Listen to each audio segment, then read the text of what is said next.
also a former tribal chief. I was appointed in February 2010, and I left my appointment ended in March of 2012. And my name is Ju-Yan Chang, but feel free to call me Ju. I'm the Associate Commissioner for the Children's Bureau, which is part of HHS.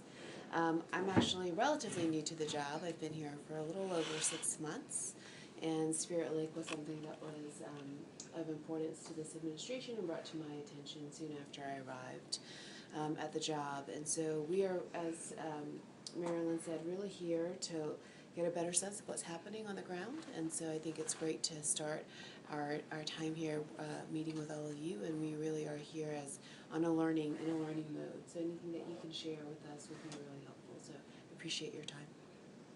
My name is Betty Jo Krenz. I was a case manager for Spirit Lake Tribal Social Services from December of 2010 until June of 2011, just a very short stint. I was one of the initial, they called me a whistleblower, one of the initial individuals who took it to the BIA and the FBI about some questionable placements and a few other things I was concerned about. And I was dismissed from my job the day after I brought this up to everybody's attention. And I've been working pretty closely with Sister Joanne and Molly and Robin and basically whoever will listen, and trying to get some help out here for these kids that are really in trouble. Still waiting for my computer to come on. These are slow machines. Mary Ann McMullen, my position is over external affairs with ACF. I oversee regional operations and public affairs, media communications. My background is media and communications, and I am the recorder for this trip. I'm taking notes for everybody. And my background also is in child welfare. I was a foster mother for many years, and so I have a personal interest in this as well. Sister Joanne Streifel. I'm an enrolled member of the Spirit Lake Nation. I have a master's degree in social work, and I have been back home for 30 years doing mental health, more mental health work than anything else. But So you retired from IHS? I did. Okay. You may give us some insight into that treatment arena as well. Yes. Great, thank you. Good morning, everyone. I'm Lillian Sparks Robinson, and I'm the Commissioner for the Administration for Native Americans at ACF. And so we work very closely with the Children's Bureau as well as a lot of the other programs within the agency, but also within the department as well. Work closely with IHS. And I'm a member of the Rosebud Sioux Tribe. I'm Robin Corber. I'm an enrolled member of the Spirit Lake Nation.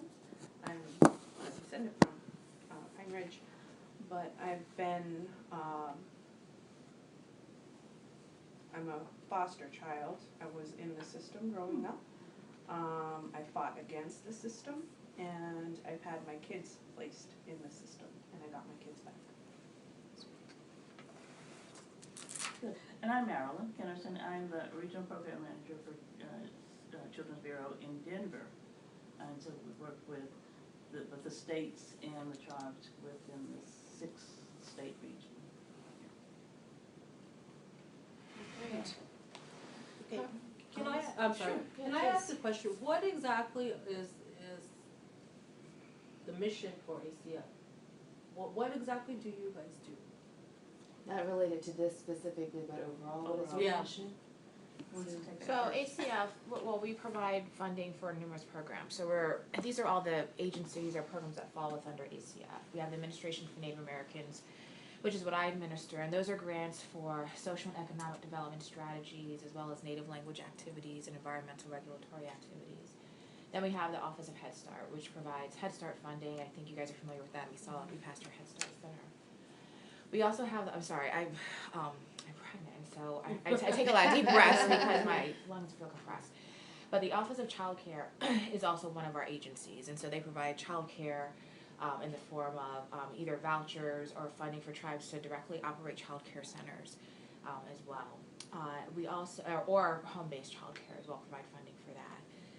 We also have the Office of Family Assistance, so that's tribal, TANF, so temporary assistance for needy families, as well as Native employment works, and a lot of healthy relationship, including fatherhood and healthy marriage types of activities and grants. We also have the Office of Child Support Enforcement, and so the Child Support Enforcement does just that. It provides support for both states and tribes that operate child support enforcement programs.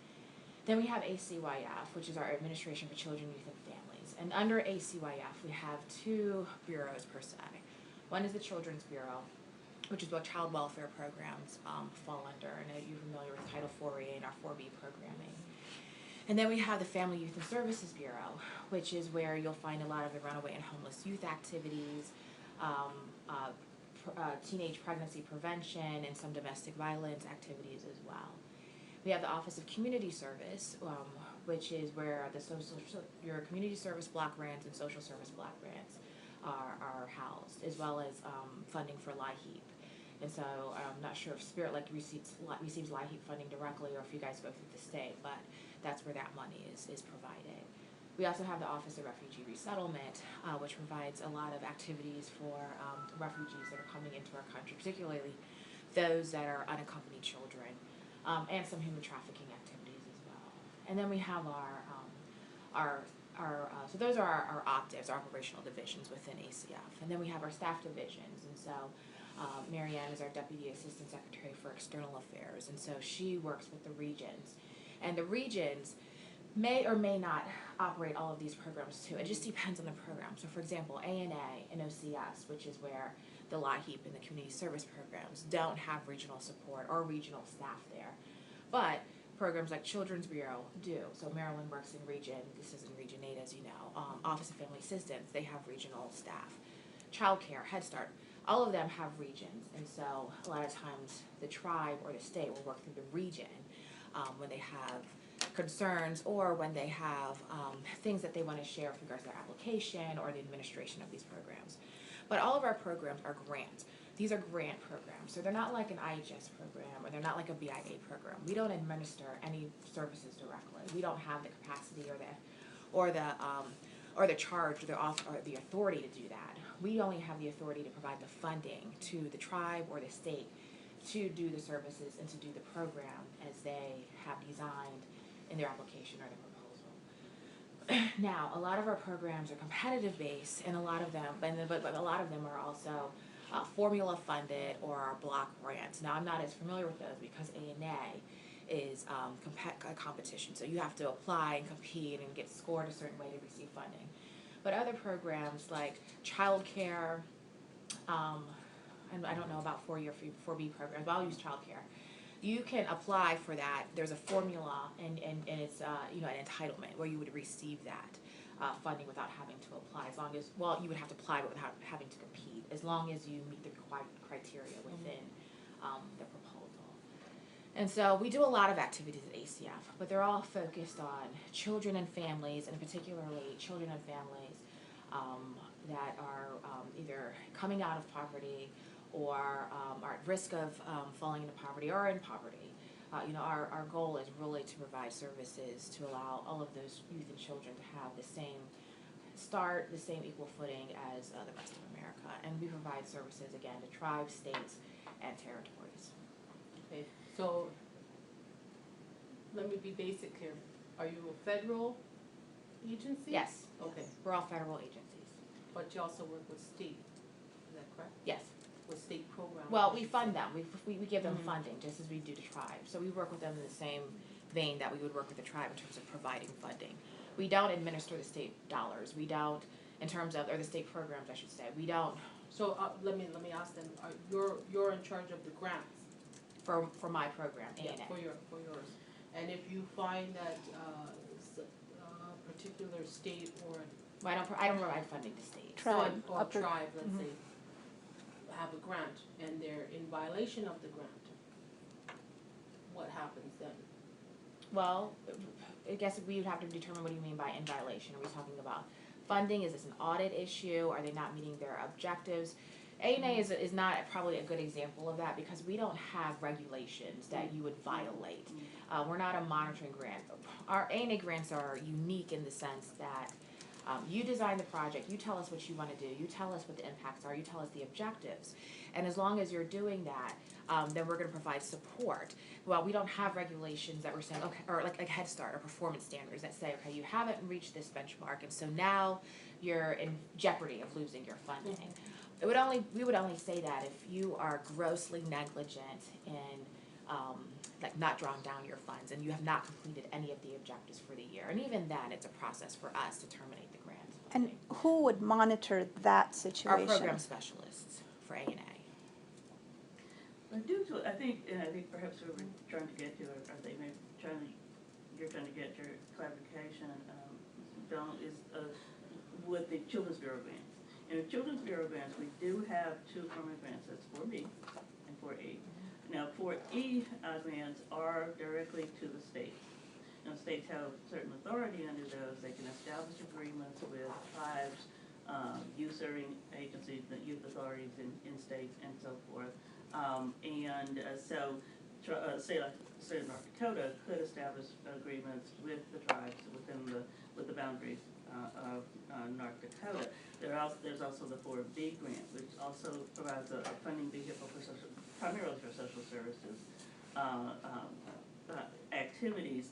And until I think about 1997, those went directly to the states, and the states again could enter into an agreement with a division of those dollars. At this point in time, we have many tribes that receive 4B dollars directly. Mm-hmm. And Spirit Lake is a tribe that does, like many tribes. We have 25 in this 6-state region that do receive direct 4B funding. And so Spirit Lake is one of the tribes that does receive annually 4B funding, based on the information that there is still a process where the states and the tribes must respond to us, report to us, and how they're spending those dollars and how they're using them as part of a plan. We don't strictly audit the 4B dollars in terms of a line item audit. There's a requirement for an annual audit, and so independently, the grantees will have an audit done. We regularly get in audits in the Denver office for all the states and tribes. Generally, it's the state auditor's office for states. And often I've seen for tribes, maybe someone, an accountant who's contracted or someone who does audit work that will do the annual audit for the tribes. The reason I'm asking all of this is because I'm trying to understand how our tribal social services got to where they are. Because there was absolutely no accountability whatsoever as far as dollars. You know, state dollars, federal dollars, there was no accountability at all. I think I proved that very well.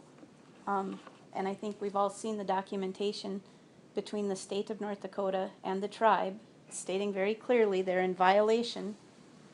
And they come up in February of 2012 with a plan of action that they were supposed to follow through with. And I'm pretty certain, everybody read the Grand Forks Herald article about the 4 kids that were found in Grand Forks. I don't understand how the tribe can be in compliance with their performance plan when those kids were part of the performance plan. In fact, that it stated those kids needed to be, the kids that went through that ceremony needed to be checked, their welfare needed to be, if they were in pre-adoption placements, the adoptions needed to be looked at immediately. And the fact that those kids lived for another 2 years in that situation, it scares the bejesus out of me. Yeah, so let me take a step back and then have some questions for you guys. So I think it is the programs that we administer in the Children's Bureau, the 4B and 4E programs primarily that impact tribes. They are grants, grant program, federal programs that we administer either directly with tribes or with states, right? So we do have requirements about, like Olin was saying about childcare, you have to apply and show that you meet certain requirements to get those dollars. And then, as Marilyn pointed out, there are annual processes by which we check in to make sure that those processes are still in place. The penalty for not complying is our financial penalties, right? So that's the extent to which we can monitor whether those dollars are being used appropriately. The $40 are pass-throughs to the state, and the way we monitor states is through different types of audits, but then every 5 years we do an overall state monitoring, and that the tribes are part of that monitoring process, that the money goes to the state. 4B, again, is directly with tribes.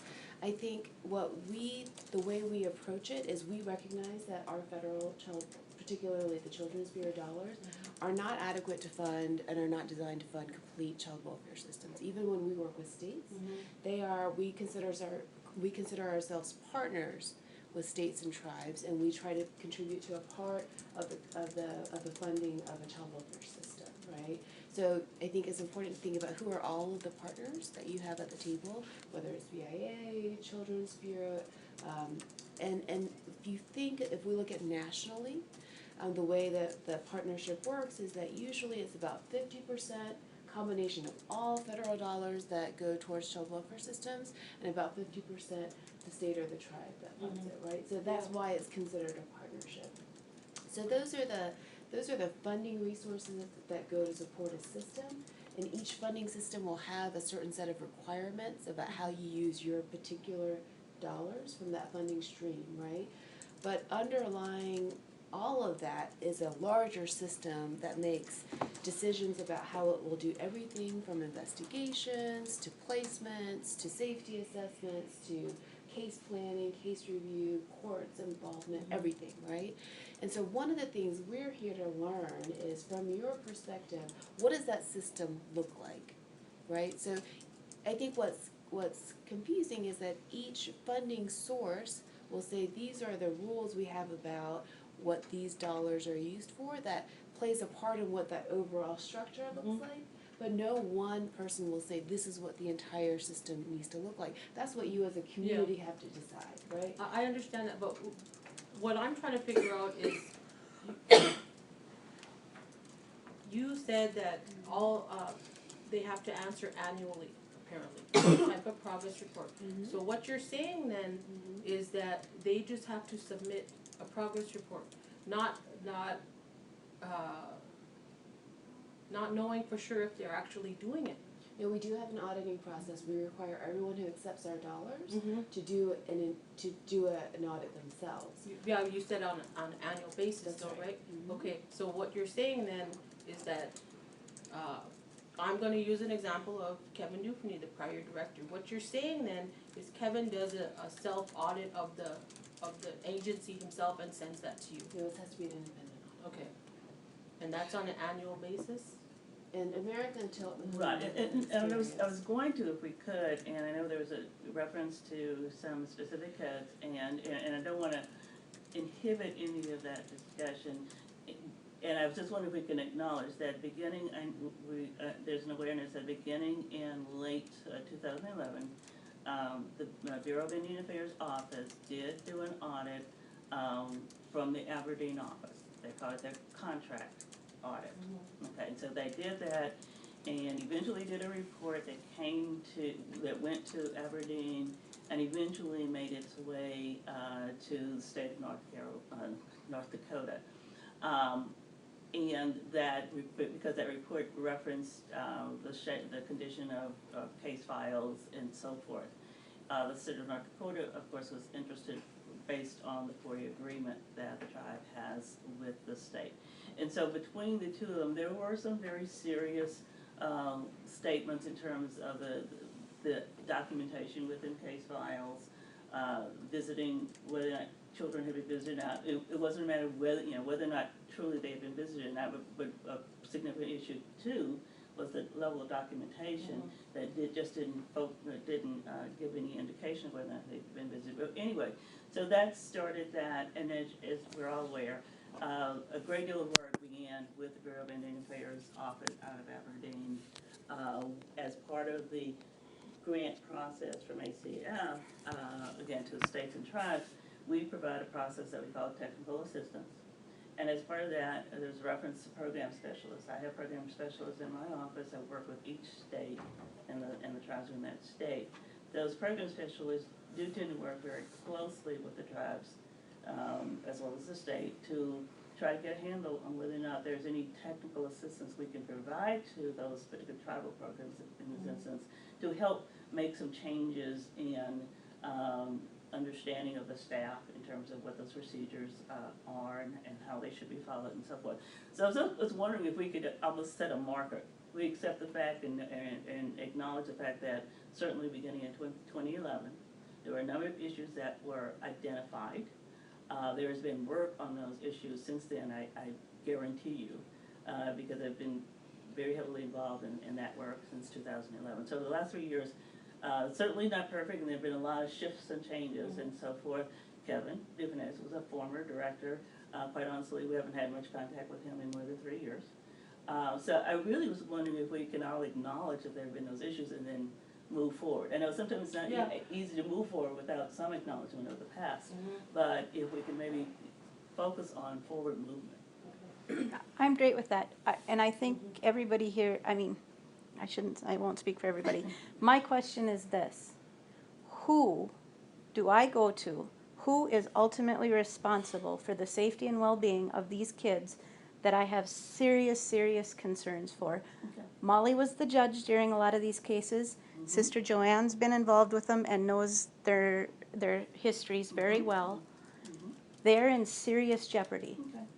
And I want to know who is ultimately responsible for them for this at this time. And I can see that as two parts.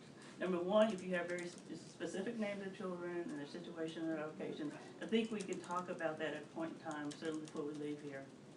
Leave at the end of the day on Thursday. Then there's the systems part that we're trying to help improve, so the kids that you're aware of and none of their subsequent kids might have to be in that same situation. So yes, I do want to know names and specifics, not. And I won't break any HIPAA Okay. violation. I won't Right. be in any trouble for doing but that. If at a time we can go, inside and you can tell me names of specific situations, we will have dialogues about those. But then we also want to know about the system so that we know that one of the things that we talk about a lot, state and tribes, is that you bring staff in, they have to be given a set of expectations of how to do their work, set of procedures, practices, etc. Sometimes, and we found in many places, those don't exist. So if that's one of those things that needs to be there needs to be help to develop those so we can move the system forward, those are the kinds of things we also want to work on. Okay? But in terms of specific names, I'd be more than willing to talk with you on site about that at a point in time, the next day. Because I've already, I mean, I have given that information to multi-levels.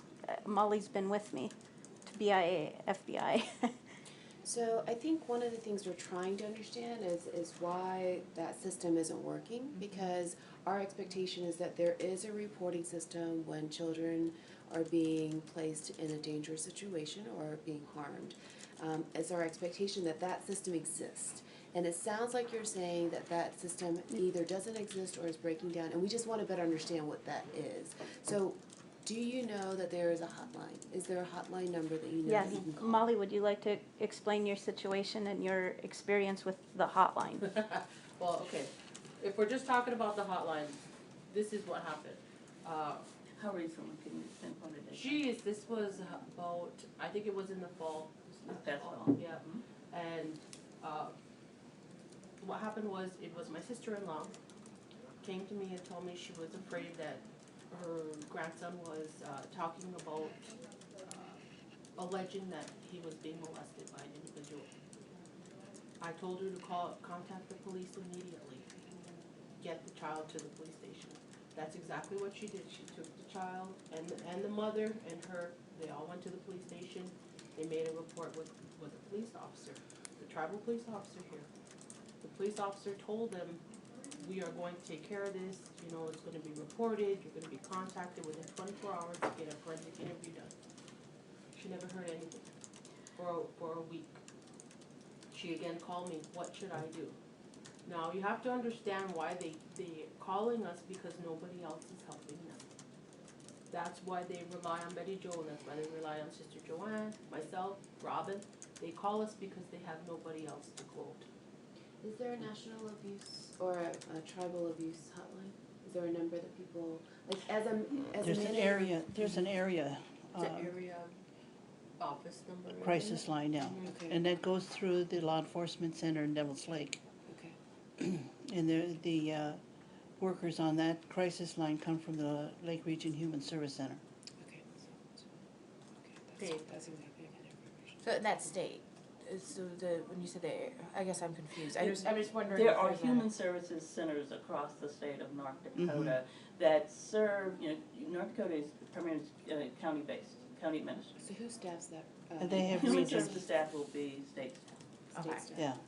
And they have a region, and their region here, I think, is Region 6. Yeah, so there are these regional offices in various parts of the state that, a lot of what they do is provide contracts for services, for mental health services in some instances and so forth, so that the county offices can access those services for the clients on their case. But so when the call comes in to the crisis line, the person answering the phone is a county staff member or a state staff? This Lake Region staff. No. So what is that? The call comes into the law enforcement center, Okay. and then the law enforcement center contacts the person on duty that evening. And that person then calls back to the caller. The number, yeah, that. Okay, sorry, so this is So the okay. person on duty Very that evening confusing. is whom? So someone, so the mother calls the crisis line, which is answered by law enforcement. Correct. Law enforcement picks up the phone and calls the Lake Region Human Service Center for that region. Right. Who is staffed by state staff members. Right?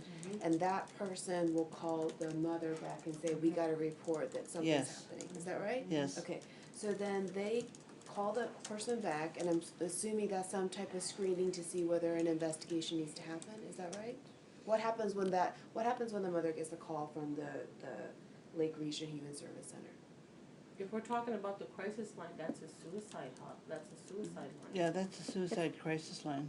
If we're talking about a child welfare emergency, Mm-hmm. a CPS emergency, it's my understanding that they contact the BIA, the police, and the police contact the BIA that's on, they've got a, For situations that are on the reservation. yes. Okay. And see, in this particular situation, that's what, when she contacted the police officer again, the police officer said she could not get a hold of anybody here at BIA Social Services. Okay, so let me just, a clarifying question, so law enforcement calls BIA, so the abuse hotline is a call to law enforcement, tribal law enforcement, is that right? Because my understanding is there's BIA law enforcement, tribal law enforcement, and state law It's enforcement. the phone number, BIA established a phone number soon after the registration in October 2012. And it was the number for individuals to call either law enforcement or directly to BIA staff. I think there were two Yes, phone numbers. it's my understanding that if it happens between work hours, you call up here to the BIA office. If it happens after work hours, it goes to the police station, and the police station then go and get in touch with the BIA hotline. But the problem that people come to me with is, at the BIA level, nobody contacts them back. So, but let me make sure I'm not misunderstanding. Are there two numbers, and when you're in a crisis situation, you're supposed Yes, to know you're what supposed time to is know, it? yes, and I who to should call, this yes. number? I think the quote would be after hours, so it's the evening, night calls and weekends. That So you, would be fine. but you call a separate number during Yes. those times, and they're supposed to route it to The BIA, who's not there? BIA hotline. who's not there. Okay. So the expectation is that if it's an emergency situation, what happens? What I've found with people that come to me with serious situations is they end up going to the police station because nobody answers the number that they're dialing. When they get to the police station, somebody talks to them, but there's never a report done.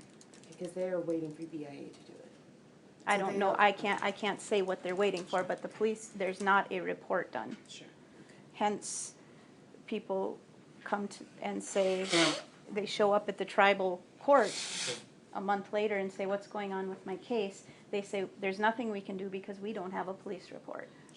Can I ask just a clarifying question? In the situation, we don't want to name anything necessarily.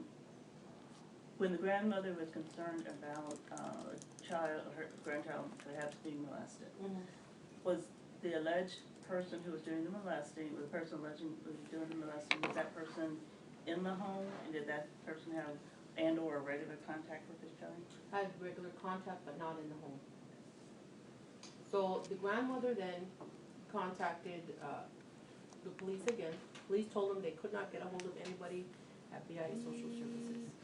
They then turned around and gave the grandmother the 1-800 number, the child abuse, 1-800? the child abuse hotline The number. national hotline. The number that they're giving out now, the BIA one. We're all checking. She then tried to call. She said she got no answer. She then called me, what should I do? So I said, go to Tribal Social Services, because there was nobody here at BIA Social Services. So she went to BIA Social Services. She sat down with Bob O'Keefe, at the time was the director, Of BIA or tribal? the social tribal, services? Okay, because there was nobody here. okay. So she went to Tribal Social Services. Bob O'Keefe sat with her for almost 2 hours trying that 1-800 number. Nobody answered.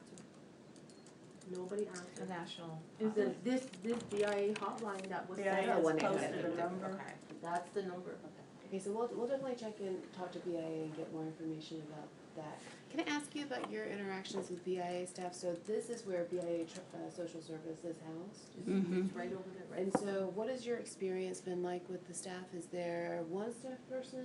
Is it, do you know who that person is? That's a temporary position. They There- replace them time every we come month. here- Well, every time I've come here, there's a different social worker. Well, yeah, since October, when the tribe gave back the 638 contract. Prior to that, there wasn't anybody here for that. Sure. So because all the work was done in the tribal social service Yes. office, right? So, okay. So did the community understand that when the 638 contract, when there was a rescission, that BIA was taking over some of those responsibilities? How was that communicated to the community? It was communicated saying that the BIA was taking over, Taking but that over is what? not, Yeah. well, that's a general statement. Okay. Yeah. And so you assume that means everything, but it Was- wasn't. May I ask, sister, was that on the tribal website, with the newspapers, with It the? was during a general assembly, that was Yeah. the last general assembly that When was Roger that? Yankton had. It was in September, the end of September of 2012. Because Well, October October 1, 1 is when the tribe gave back the program. They gave out those press releases there. So that's how it was communicated to the tribal members, that this Yeah. is the new process, BIA is taking over. Okay. And a 1-800 number was provided at that time, or was that more recent? No, that was after October 1st is when they set up the hotline How did you learn about the hotline number? from the police. The police was the one who gave it to my sister-in-law, told her to call. When she called about an incident, a situation, No one. they gave her that number. Yeah, because according to the police officer, she could not get anybody on that line. So is that she the- then gave it to my sister-in-law for her to call. Is that the same number that you're supposed to call during office hours? Or is that a different number? That's I a different believe it's a number. different number. I just wanna make sure I know how many numbers are out there.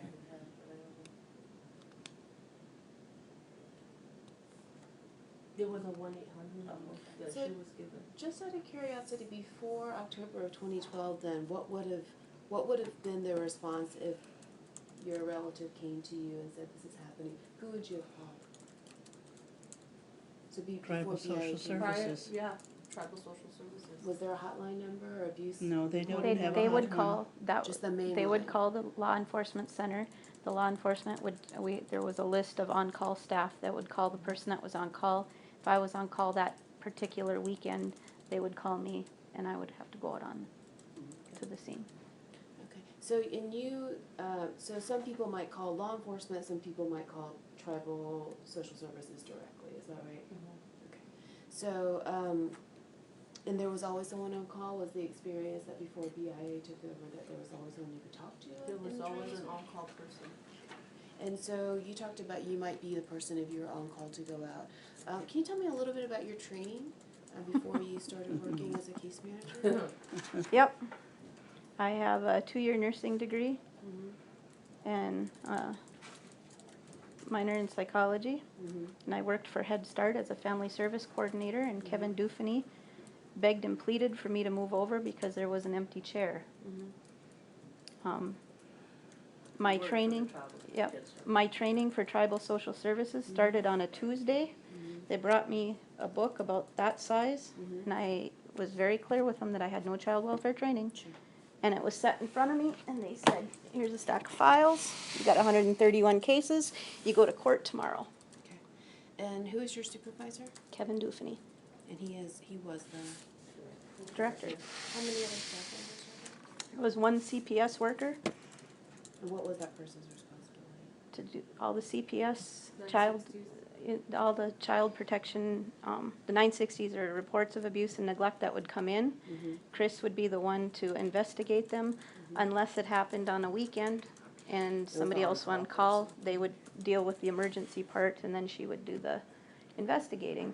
And it's quite ironic to know that she herself was found guilty of felony child abuse Sure, okay. and was on the crimes against children list in the state of North Dakota. So were you given training about what to do when you were on call and you received a call about an allegation of abuse and neglect? What was your Whatever I could find in that book. And so what was it? What would you do? When Well- you get the phone call, what would you do? Get the phone call, I'd go out to wherever if the child was at the law enforcement center or the school or the home, go over to where the situation was, kind of determine if it was safe or not for me to go. At times I had to wait for the police to come. Try to take the child away from the situation and sit down and have a little conversation with them until I could get them in to see Sister Joanne or Dr. Tillis or somebody at mental health to kind of sort through everything. But I had been informed by Mr. Dufany not to use IHS or Tribal Social Services. We were supposed to do the decision-making ourselves, and I did Wait, not feel So help comfortable me doing understand, that. when you say not to use tribal social services, I thought you were tribal social No, No. no, I'm. Mental I'm health. Mental advisor. health services. So what is the process you used to make a determination that a child had to be removed at that time? I took it upon myself to take the training at UND, the Child Welfare Certification Wraparound class. And basically, I went through the 21 risk assessment. And not that the Tribal Social Services utilized it, but that was a tool that I found that I personally used. I don't think it's a uniform thing. And I first kind of let my heart and my brain decide if I felt if this was my child, would I feel safe allowing the child to stay in that position or not. And where would you place them? There were times I took them home with me till I found a placement. You try to get, you gotta understand, there's 6,000 people enrolled here. I learned very, very quickly when I worked at Head Start that when a social service or a cop shows up in a community this small, they're gonna flock to you. And you can ask the neighbor, do you know grandma's name? Do you know auntie's name? Do you know anybody's name? You know, you just utilize the resources you have and try to find a family member that was not using drugs or alcohol, and it would be safe for them to spend a little cool down time there while we sort through the situation.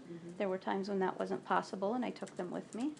There were times when when I worked here, there were 11 foster families on the reservation. And I, very, very, very close relationship with all of them. I could call them up and say, hey, can you take these 2 kids or 3 kids for the next couple days while we sort this out? And they were always very willing to do that. There are now 5 licensed foster homes on the What reservation. happened to the other 6?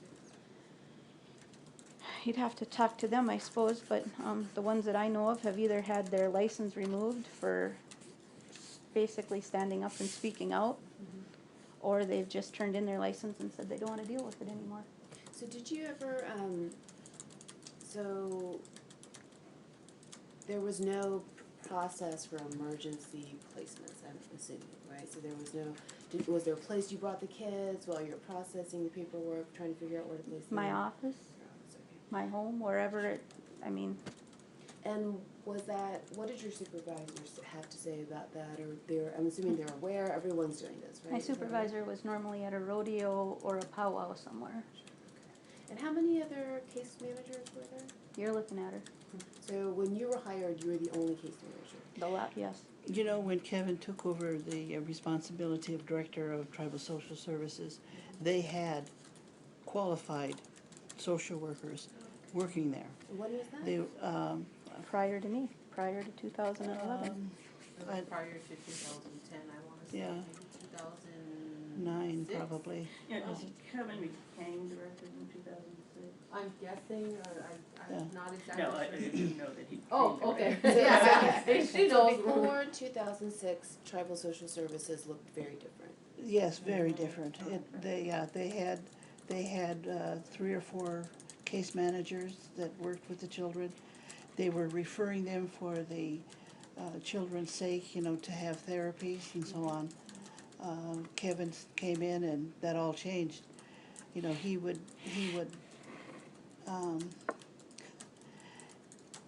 ask them to do things they shouldn't have done. Like what? Like he placed my daughter, who was under tribal social services. He allowed my ex-husband, who was under federal investigation from the FBI, and there was a no contact order in place because of the federal investigation. Kevin Dupany allowed supervised visits and overnight visits with my daughter. So he, as a supervisor, was making case level decisions like that? He Oh, made, yes, he was making all also, those types of decisions. He was overriding what the case manager might. he would Yes. also change social workers' decision making. I had 2 young ladies that were suicidal. The one saved the other one from jumping in front of a vehicle, but she herself was also suicidal. There were 5 of us, social workers, 3 master level people that made the recommendation, and we had the young lady placed in the hospital. He came home from a rodeo and changed everything. Dorothy was working, you know, beautifully with us in getting this all situated, and then he forbade them to come to us after that. So I'm curious, what happened to some of the other social workers who were there pre-Kevin, who may have had a better relationship with the community? I'm assuming you're. They all left because Where of did they the, go? Do you know? Are they retired? no, Oh, they were young young. people. Okay, so they're still in the community. No, they, So, I think 2 of them are working in Devil's Lake, actually. yeah, yeah. I don't know what the ones are. Alright, just curious about kind of where people have ended up. So, do you know why there was that tense relationship with Kevin and IHS? Is there a backstory? Oh, yeah, because Accountability. accountability What does that mean? I would We like Kevin held to him learn what accountability accountable. means. for what he has done, what he did. And then he just simply said, we're not gonna send any more children over to you. Oh, because you pushed back when he made decisions you didn't agree with. And so Yes, It was kind of Absolutely. retaliation, okay. Well, Even and this- then he told the court was, this is my program, I can run it any way I want. You don't get to say anything about my program. And did he have the had told me- backing of the council? At that Yes. time, yes, he did. So then so from 2006 to 2011 was when he was there, is that right? He resigned in December of 2011. And so what happened after that? What happened? Was it, Turnover. It was chaotic even when he was there, but Mhm. it just got worse Yeah. when he left because at that time then the BI audit was going on. It was in December of 2011 is when we met with the audit team, the tribal court, and what was happening then, the last 6 months, from that time, the last 6 months, Dr. Tillis was filing 960s. Dr. Yeah. Tillis? Dr. Tillis was director of the mental health office. IHS Mental Health at that time. He was filing 960s on cases on specifically juveniles that he was seeing. The 960s then were filed with social services, but he was also sending a copy down to the court. And he was doing that to cover himself because social services weren't investigating those 960s. Right, So And I he had believe Sister clients. Joanne might have been doing that at the same time. absolutely, yes. Because I kept them, they were all down at the court. And so they're mandated reporters, they would in their Mhm. course of their treatment of their patients realize that there was abuse happening, they would file a 960, and then they started copying the courts because they recognized They that. were ceasing the court because I was keeping those 960s, I was safeguarding them in a closed closet, locked closet, because there was no accountability. These things have been reported to the council on numerous occasions, but nothing was done. Social services continued to work the way it was.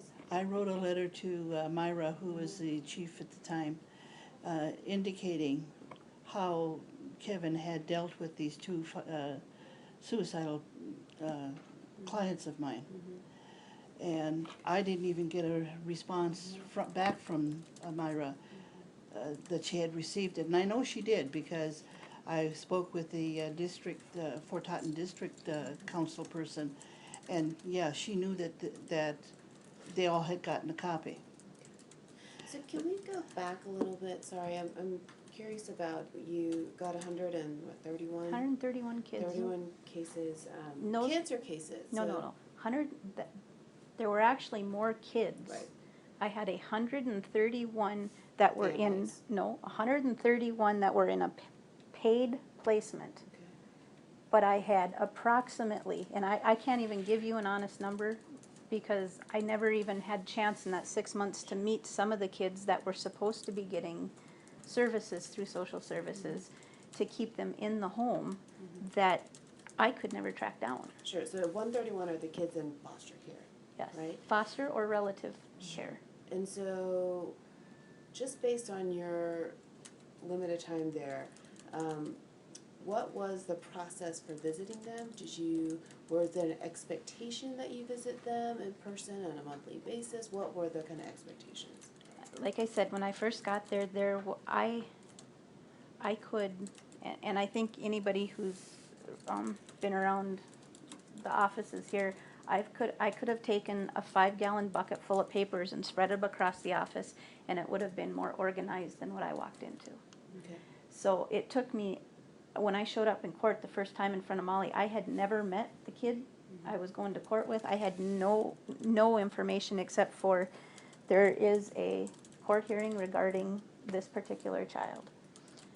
So when I finally got things sorted out and whatever, I started to look to try to find when the last time one of these kids, say, I'll just use Robin's name. Say, Robin, I did not see a documented visit for Robin for the last 6 months, so I'd try to make her a priority to go visit her first. What I was finding out was some of these kids weren't in the homes that on paper said they were in. If they weren't there, where were they? Were Well, they back with their parents? I didn't know. I felt more like a private investigator because I'd go to Grandma's house. No, you brought him to me, or Jackie brought him to me, and then 2 weeks later they wouldn't give me a purchase order for diapers. So then Auntie come and got him, and I'm like, okay, well, this person is receiving a monthly paycheck to take care of this child. Where is the child? Well, he's in school. Okay, go to the school. Where did you sleep last night? Well, I slept with my auntie last night. So I'd go to the aunt's house. Well, no, I just had him for the weekend. I mean, it's a constant just to try to find out where they actually call home. So, also 131 children. You have 11 foster parents at that time, which means most of these kids were placed with relatives. Is that right? No, these 131 kids were placed in foster homes from Minnesota. I went and visited a gal from that was placed in a facility in Salt Lake City and hadn't had a visit in 3 years. 3 years. She's in jail now. Imagine that. She turned 18, got brought back to the reservation. She's in jail. So most of these kids were placed in some foster placement, not with a relative, or were some of them placed with relatives? Some were with relatives, some were in foster care. You have to understand though, when Betty Jo came in, okay, the time that I worked, I was appointed as judge, I went through 7 social workers. There were 7 social workers, And how long were you at? 2 years. And that was the one social worker for the agency? You say 6 months was a short period of time. I was the longest lasting person to hold that chair in years. And it was just basically Kevin's attitude and his controlling. And actually, this, out of the 7, I think only 3 of them were actually licensed social workers. I Dorothy and, Dorothy wasn't working there when I was. Jessica Okay. Gunville, Jessica Jessica. Gunville, Jackie Bavaro, yep, Jackie Bavaro and Sandy Lattiser. and then there was the other, the one that worked at with Jessica Gunville. Okay, But I don't remember her the last name. 2, Jackie Bavaro and Sandy Michelle. Lattiser were hired in November of 2011. Okay, and I was let go in March of 2012. Those 2 started work in the beginning of December of 2011. Within 2 weeks of them being hired and starting work, I had a court hearing and they were both there. I asked them both, how are you doing? How is the job going? They both said, we have spent the last 2 weeks from 8 a.m. to 10 p.m. at night shredding documents Under whose orders? under Kevin Dufany's orders And when, what time frame? in December of 2011. So this is when VA was gonna start doing their assessment for audit. They had already started the audit. So I'm just curious, Judge, about your time on the bench. Were you given training from the agency about what the legal requirements were or the procedures that the agency had that you would then be enforcing? What was your expectation of what you would do when these cases came before you? Well, when, especially the permanency hearings, my expectations when the social worker came in and spoke about these was, where is the child at? Is the child receiving all the services? How are the foster parents, if the child is in a foster home? How are the foster parents? How is the child doing in school? How are the parents? Are the parents getting their services? When I had workers coming in, none of them knew.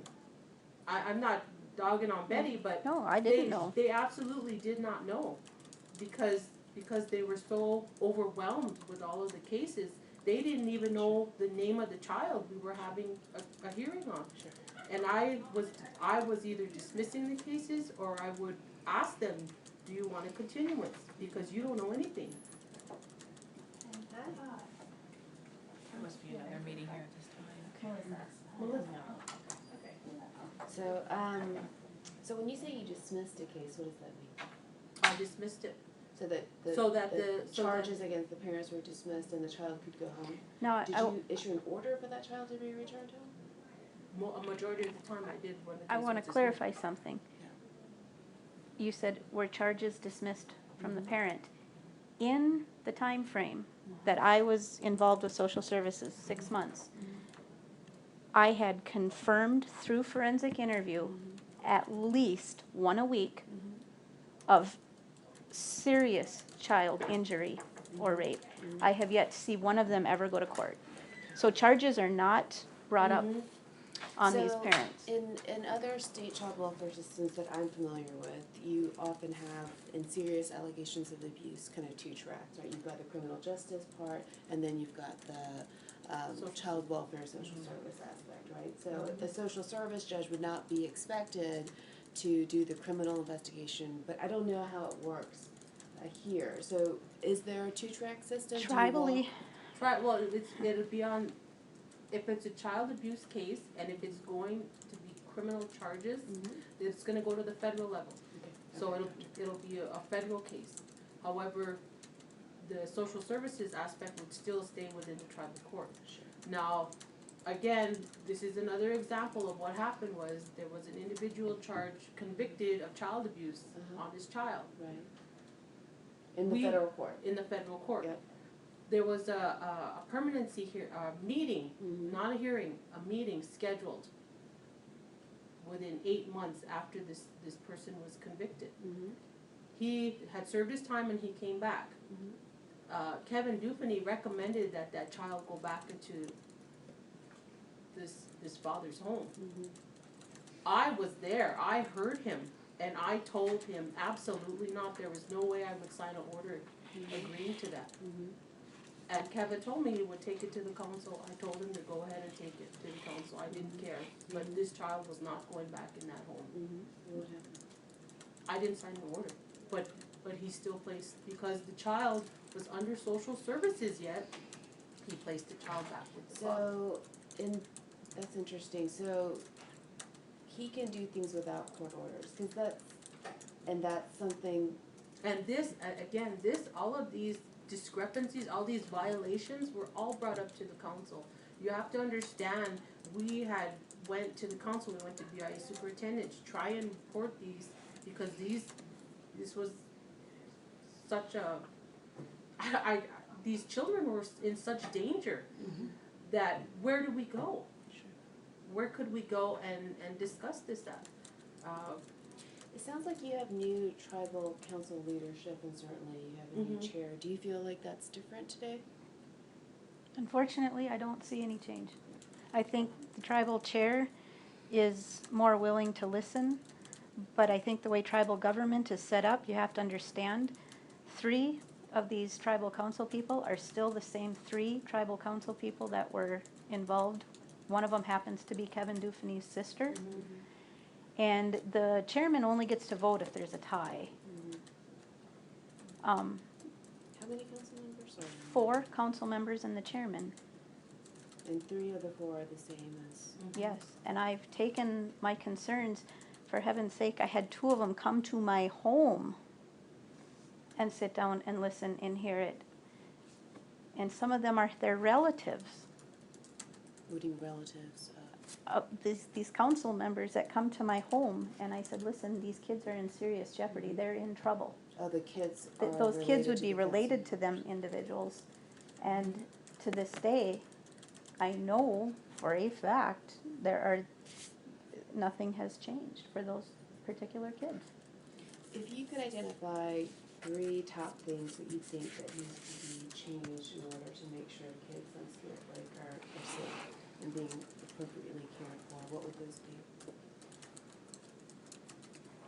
Law enforcement with prosecution, What do you mean by law enforcement? Doing up a report, number 1. there needs to be on-the-ground law enforcement that do the procedures necessary for the tribal court or the federal court to prosecute. That has to be done.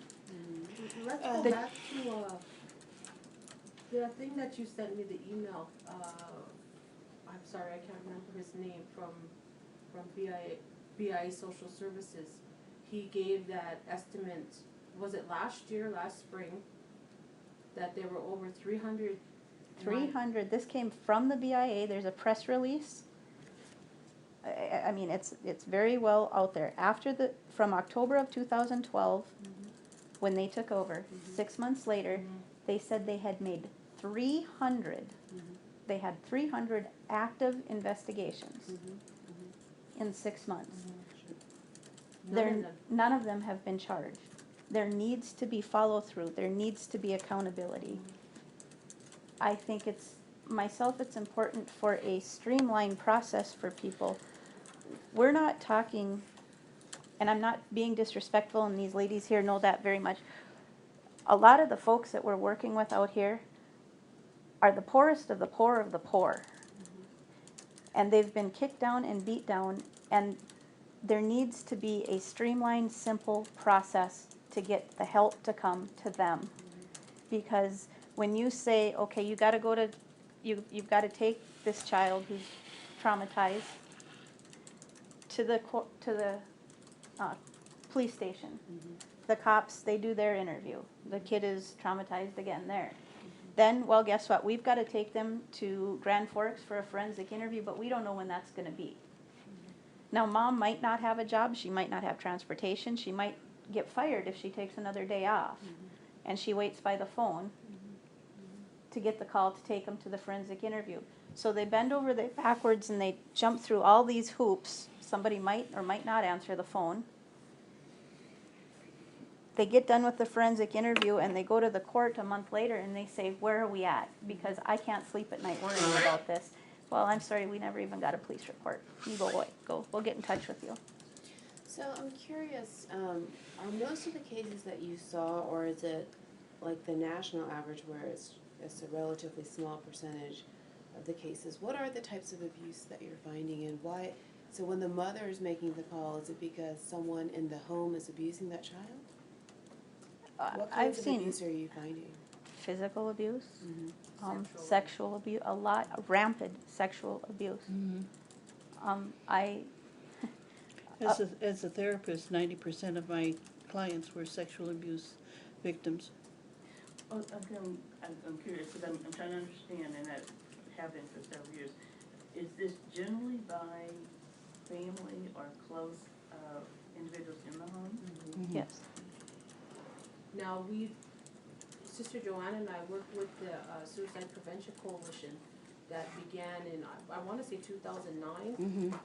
We worked with that, and up until I left, we had been dealing with all of these suicide attempts. And we would staff them on a quarterly or bi-weekly basis. There was no, even though we requested time and time again, there was no representation from social services. We needed social services assistance or support with that, because a majority of the time when we dealt with these suicide attempts, it was because of some type of abuse, whether it was physical, sexual, emotional, there was some type of abuse going on. I don't think I don't know how to say this without just, everybody here knows I just say how I shoot from the hip.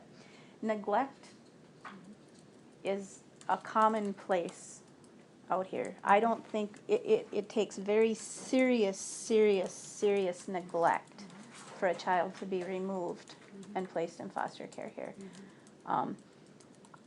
Of the calls that I went on, the ones where I actually had to go out into the situation was a sexual abuse, a physical abuse, or children left home alone. There's just no parent. It's like, where's your mom or dad? How long have you been home alone? Kind of situation. But the neglect side of it is, I mean, if the kids were gonna be removed for simple neglect out here, it would be bad. Just to kind of follow up on that, when you were here as a caseworker, you would get those calls and you'd go and investigate. For those children, for the situation, there may have been some difficult situations, bad situations, but it didn't warrant you didn't believe removing them from care. What was available to be offered to those families? Very little. Very little to nothing. So the journey was not an ongoing service? Again, like I told her when I talked about the number of kids I had 131 in placement, but I had a list of kids over here that were at-risk kids. Kids that should have been having weekly visits, bi-weekly visits, drug testing in the home, that How many of those cases? I would say half again. I would say it's in the 60s. And again, I don't know off the top, I can't, because I never even made a dent in those type of situations. But one of them, for example, Miss Maggie, was one that was bounced around so many times, and it was such a horrible, tragic situation. And she should have been helped years ago, Yeah. and she fell through the cracks to the point of where Kevin would butt heads with me this way. I'd say, I think, and Sister Joanne thinks, and Dr. Tillis thinks, and he'd tell you, well, stop thinking and do it my way, and she'll be fine. And it's kids like that she wasn't on anybody's list. I mean, she wasn't, nobody takes care of her. I had 10 reports in 1 year, 960s filed on behalf of this young lady. And This one young person had 10 Yes. names. yeah, And how many suicide attempts? Was she in foster 4 care? when I was, just in the 6 months I And was you're there, saying there she were was 4. not in foster care? No, she wasn't. her parents were separated, and so she floated back and forth between mom and dad's house and grandma's house. But I think she was on the street more than anything else. And we had a meeting at the court to recommend, and did social services show up that time? Yep, they did, and they were. But then they did not follow through with any of the recommendations. So So that's one recommendation, is to make sure law enforcement is following up and gathering the evidence for criminal and. This summer, there were 3 young ladies that were raped. All 3 of them reported it to the court. No forensic interviews, no rape kits, no reports from the police department. And they had filed a complaint. They wanted the rapist brought to justice. And it just died. No. All of those cases were supposed to be investigated by our now BI criminal investigator, and he failed to do it. Yeah, And that's recent. That, yeah, yes, that that's is- recent. So if they're That's not this following summer. up on a rape charge, how much are they gonna follow up on an abuse? And then according to BIA policy, if an arrest is not made, they do not have to do a police report. So you got people calling in domestic violence situations, child abuse situations. If there isn't an arrest made, there is no police report, there is no documentation that anything has happened. So what would another recommendation be to make children safe, improve the child welfare system? This has gotta be a team effort, not just on social services, but on law enforcement, Mhm. on the courts. They all have to work together to get this a handle on this situation, because to me, it's scary for all of these children. So a reverse question, what is preventing that from happening? That's why we're Lack here. of accountability Accountability by any of these by any. organizations that are Mhm. charged? See, how do you account with social services that they're actually doing what they're supposed to be doing as far as investigating 960s, contacting law enforcement which is supposed to be happening when you have a serious physical or sexual abuse, especially a sexual abuse allegation made. Law enforcement is supposed to be contacted immediately to be there, for the investigation, for the crime scene, all of it, and they don't contact her. Well, even the murder of these 2 children last 2 years ago, that it was so botched up that, it's just incredible. A very bad movie could be made about that particular situation. I have zero business being on a crime scene, and I was handed a young man who had witnessed all of this and told, take him over to the rec center and get him cleaned up. Nobody needs to look at him looking at like this, because he was covered in blood. So what would your third recommendation be?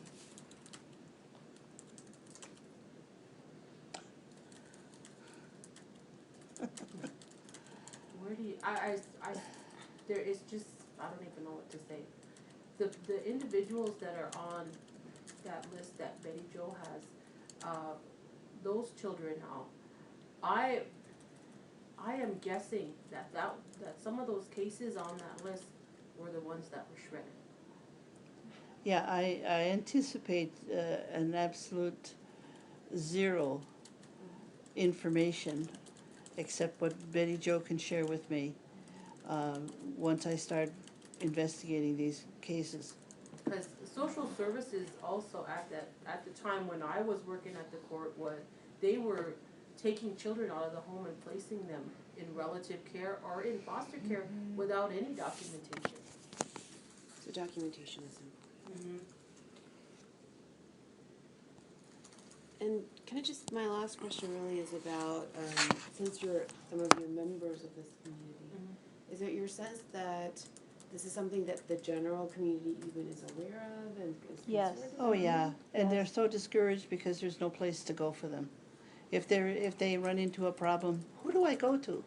If I'm raped and I call for help, nobody's gonna do a thing about it, so why even bother reporting So, it? so it's not Even- just child abuse, it's overall kind Yes. of safety issues. And you have to look at a perpetrator's view too, I could rape anybody I want to out here. For instance, CNN came out, and I don't know if you watched the clip. Aaron Burnett did a little segment out here, and I took Ted Rollins around, and he interviewed people in my home, rape victims. And Robin was there, and CNN News got back to me before it aired and said, I don't want you to be disappointed, but our legal team didn't even want us, they don't want us to show video from a couple of these because they're so afraid for these women.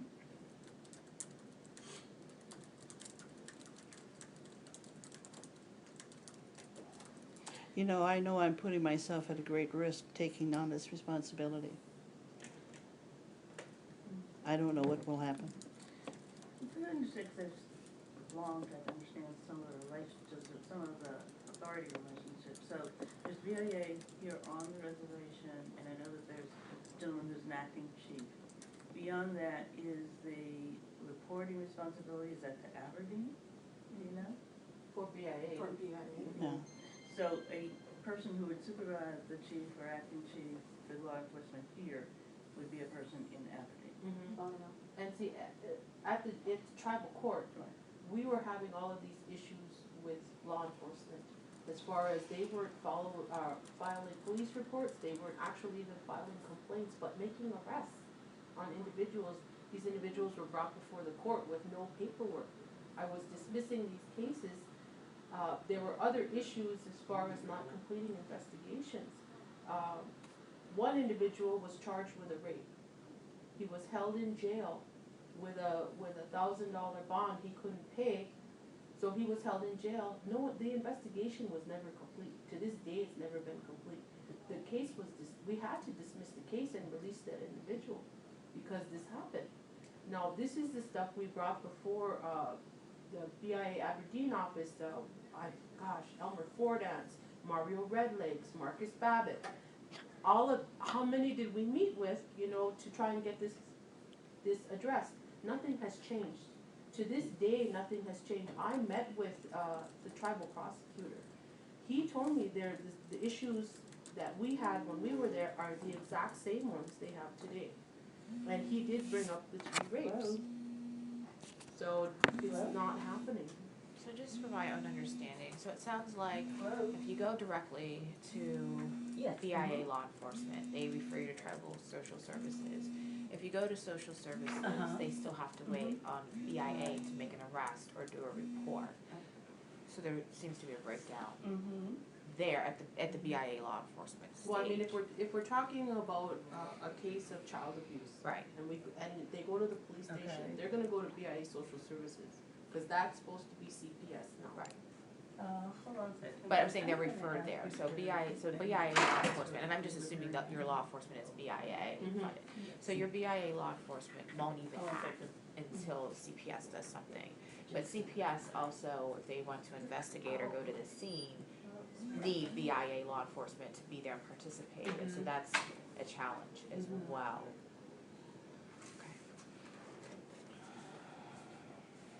So I don't know if there are any other comments. I wanted to personally thank you for taking the time and for sharing your experience and your stories and your recommendations. And I can only sense how challenging this has been for you guys, and it sounds like you're really taking it upon yourselves to take a leadership role and to pursue how to improve. We want to be part of the process for understanding what's happening here so that we can hopefully be doing work to continue to strengthen the system and keep children safe. So, we'll share our contact information with you, and if you have any additional things that you would want to share with us, please feel free to contact us. Marilyn will be your primary point of contact. We have, probably aware, we have 2 full days of interviews with individuals and groups to gather information, just as you've already provided for us. I think and I'll just say this, that there's some issues now, and I think I'm very happy to be a part of this, because I think we'll now be able to get to some of the more nitty-gritty, intricate details which have prevented maybe the system going forward. We've known that there have been these things that have been, these policies, procedures that have been supposed to have been in place. And I think this certainly, and this morning's discussion, I think, is helped a great deal for me to understand some of the holes, perhaps. And I know it's a very short time. I know that you all have had these issues, and many issues for a long time. So I do want to give cards to you all, my cards, so that if you have things you still want to think about, if there are lists, if there are names of kids, et cetera, you want to pass on, you can send them to me certainly by Okay, now- email or by fax. A real quick question. It's been, it's my understanding that the ACF has no direct care, no case management. They are not going to do anything regarding the individuals that I have concerns about. So So- let me clarify, we don't have the authority to do Okay, it. so my Yes. question next is, who Yes. ultimately is in charge, or who is responsible for the welfare and safety of these kids? So child welfare is a state and tribal, primarily a state and tribal responsibility. We are here to try and support the system that exists through technical assistance, information, and financial support.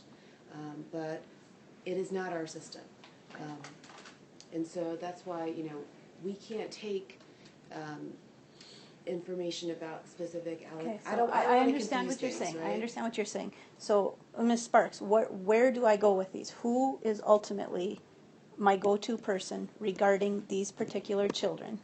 It would still be the state and the tribal. The state of North Dakota And the tribal, and the tribe. yes. Okay. And I understand, and we hear that, that it's not working, and we're here to find out more in terms of how we can make it work. That's why we're asking these questions, to find out where some of the breakdown is, and where we can provide the technical assistance, and how we might be able to be the facilitator and the convener. I mean, that's part of our role, is to convene and facilitate the processes to make them work. And one more point though, just to let you know, I know Mr. O'Keefe has resigned.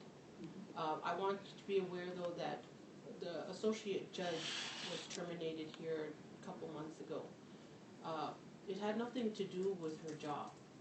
She was terminated because 5 families went to the council and complained about her, about the cases that she presided over. Now, this is something that social services is gonna have to deal with, because from my understanding, O'Keefe resigned for that very reason. He didn't wanna have to deal with that every day.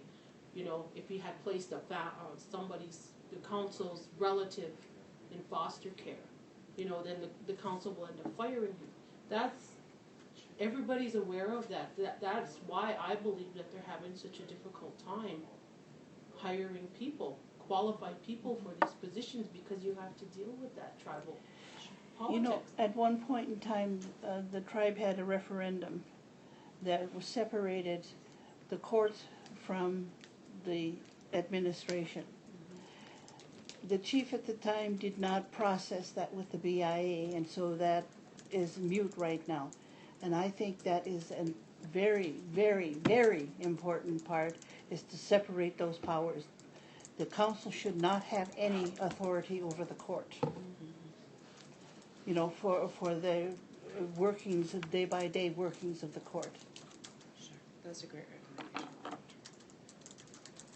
Because, it's just a revolving door. And the families know they can go to the council, and the council will bend and do whatever. So do you say that over just the courts or over tribal social services as well? It would be No. nice to have it, but I don't see that That happening. can't happen. So it looked like there used to be a structure where there was a social service committee, an advisory committee that served as a buffer between the social service Yes, it department was. and the council. Now, was that effective? Did that work, or did that? It was didn't last very long. Well, It couldn't have been very I effective. didn't agree with the committee, because what I didn't like was the committee was, individuals from the committee were looking at cases. And And that's confidential That's right, information that they had no business looking at. So they didn't serve as someone to, I guess, more so provide like oversight with regards to staffing and making sure Yeah. the systems are working.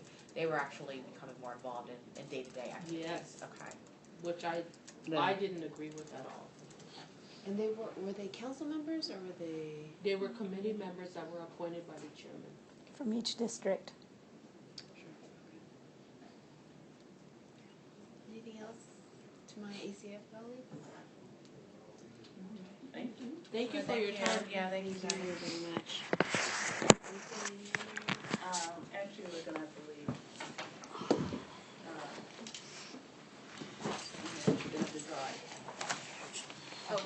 somewhere else. What am I gonna do? Oh, you can, I've got more. No, it's okay. Okay. I've taken on this responsibility because I have opened my mouth and I have criticized, and I know that there's a list of children that are probably not even associated with tribal social services at this point. I know that there are 9 children in a home with 3 sex offenders. What am I going to do with those 9 children? I make a recommendation to whom? Will you submit the 960 forms and then you've already submitted that? Well, I'm anticipating. I haven't. But out she's there. going to be taking a position. The chief has asked her to please take on the responsibility of finding the kids that I have on my list and interview them, make recommendations, and ensure their safety.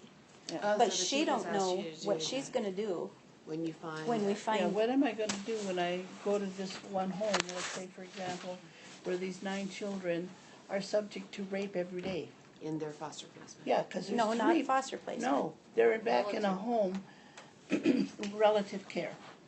And why did the chief ask you to look into this?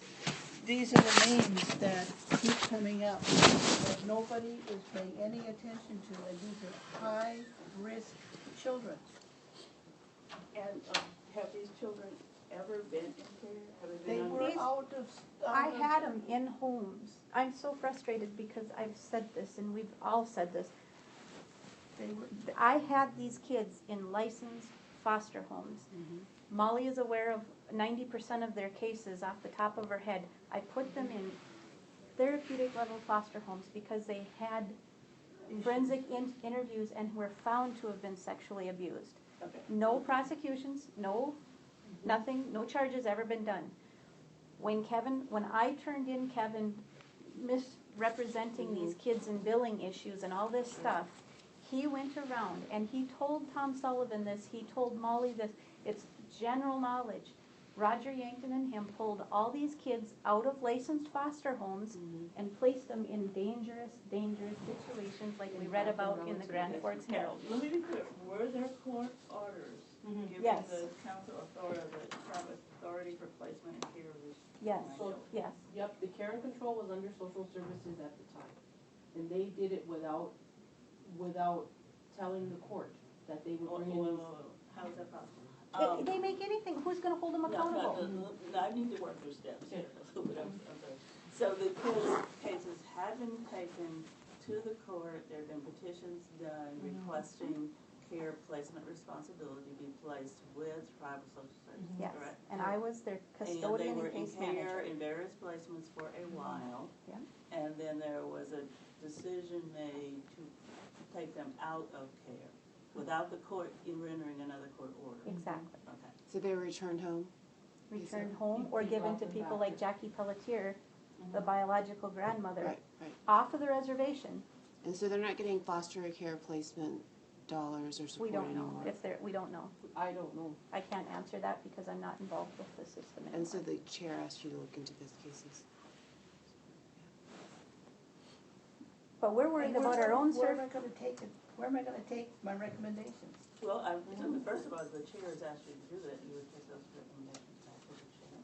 No, he's not in social No, services. I'm not talking necessarily for the follow-up of the ultimate treatment services, but there would have to be a mechanism to trigger activities, reports to be made, et cetera. What did the chair ask you to do after you did the investigation? Pardon? What did the chair ask you to do after your investigation? What is the expectation that you will do? Well, he doesn't know, he's not a social worker, so he doesn't understand all of the ramifications. If I find a child in a home with a sex offender, that child is gonna have to be removed. That's right. And, I'll file all the necessary reports, et cetera. But where do I take it? The BIA is not doing their work.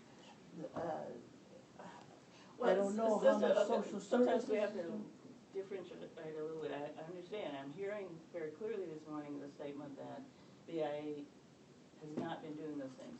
I will say that with the retrocession, the responsibility lies there, and I think that perhaps is one of the dollars we need to have. But that responsibility would be there for you to take those reports, just like any other reports, and have them followed up on. But will they? So we can't That's answer the that. point. Yeah, we can't You know, answer and that you get question. so discouraged because you take so many of them there and nothing happens Yeah, and these sure. children still Well, are we in. hear that at this point in time, and so I think we're clear about where there's certainly a knot. That's a or major, falling off that's a the- major area of concern. Yeah, that's one of the major things that I think I've learned from this session is that there's such uncertainty and it causes a lot of anxiety about being involved even to try and help because you don't know where it's going to go. So I think that's just something that all of us have come to, and certainly keep that up and continue to appreciate the challenge. Are you Tom Sullivan's supervisor? I'm his supervisor's supervisor. I just want you to know that I do, and I think we all do, appreciate Tom.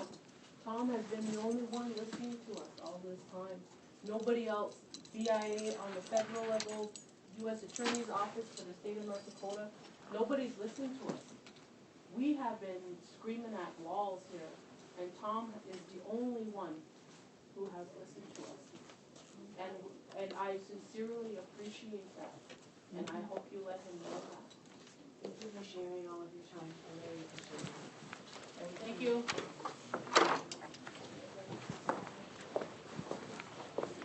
Well, we didn't get that one in November. To the Cleveland City, just of the road, huh?